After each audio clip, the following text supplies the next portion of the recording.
Halo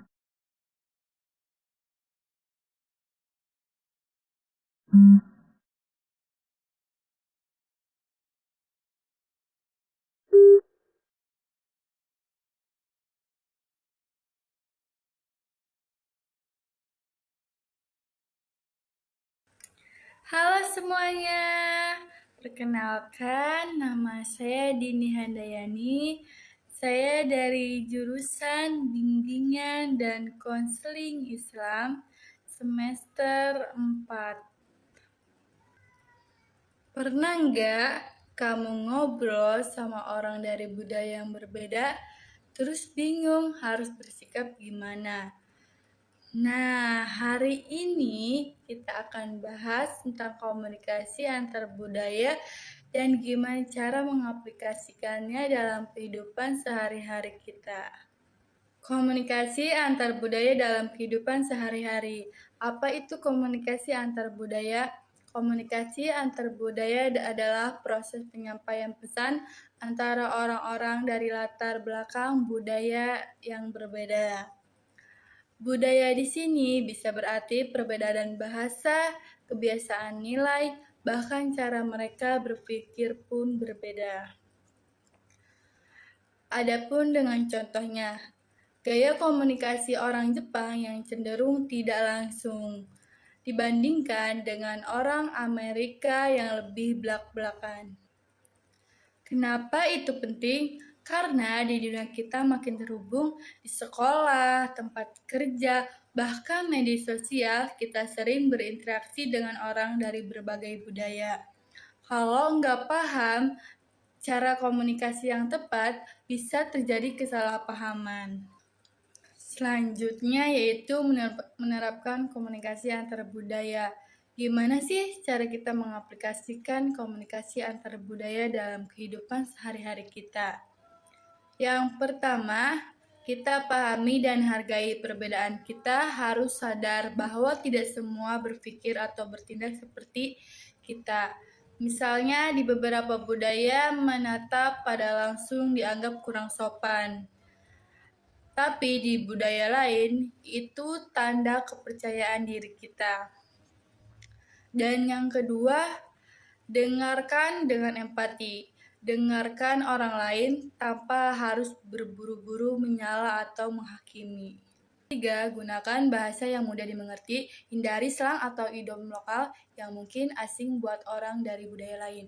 Misalnya, kata gaskan. Mungkin nggak dipahami orang dari luar Indonesia. Keempat, pelajari budaya lain meski sedikit gak perlu ahli. Cukup tahu kebiasaan dasar seperti cara menyapa, kebiasaan makan, atau hari besar mereka. Itu sudah menunjukkan rasa hormat. Yang kelima, hindari stereotip. Jangan langsung menilai seseorang hanya karena dia dari budaya tertentu. Misalnya, berpikir semua orang dari budaya A pasti pemalas atau kelas kepala, itu sangat berbahaya. 6. Sesuaikan gaya komunikasi. Kalau lawan bicaramu nyaman dengan komunikasi tidak langsung, maka bersikaplah lebih halus. Kalau tidak lebih suka langsung, ke inti kita bahas menyesuaikan juga. Selanjutnya, contoh penerapan di tempat kerja. Saat kerja tim dengan rekan dari luar negeri, gunakan bahasa Inggris yang jelas dan beri ruang bagi mereka untuk menyampaikan ide dengan nyaman.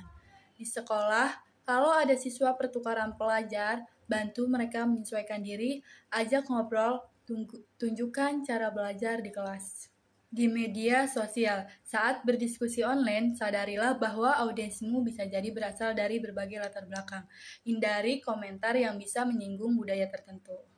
Komunikasi antar budaya dalam kehidupan sehari-hari merupakan proses bertukar pesan antara individu atau kelompok yang berasal dari latar belakang budaya yang berbeda. Dalam kehidupan sehari-hari, komunikasi ini semakin penting seiring dengan meningkatkannya interaksi antara individu dari berbagai budaya, baik dari lingkungan sekolah, tempat kerja, komunitas, maupun media sosial. Penerapan komunikasi antar budaya juga menuntut kemampuan untuk mengenali budaya sendiri. Dengan memahami bagaimana latar budaya membentuk cara kita berpikir dan bertindak, kita menjadi lebih terbuka terhadap cara pandang orang lain. Kesadaran ini penting agar kita tidak terjebak pada penilaian sepihak atau menganggap budaya kita paling benar. Dalam era globalisasi, komunikasi antar budaya menjadi semakin sangat penting. Komunikasi antar budaya merujuk pada interaksi antar individu atau kelompok dari latar belakang budaya yang berbeda.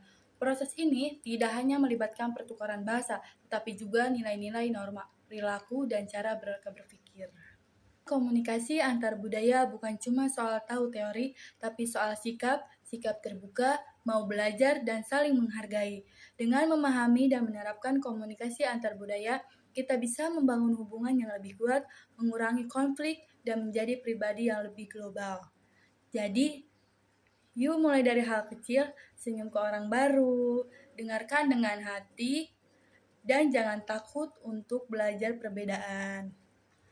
Jadi kesimpulannya yaitu komunikasi antar budaya sangat penting dalam membangun hubungan yang harmonis di tengah keberagaman. Dengan memahami perbedaan budaya dan mengembangkan sikap terbuka, empati, serta saling menghargai, kita dapat menghindari konflik dan menciptakan kerjasama yang positif. Kesadaran budaya menjadi kunci utama agar komunikasi lintas budaya berjalan efektif di era global saat ini. Terima kasih.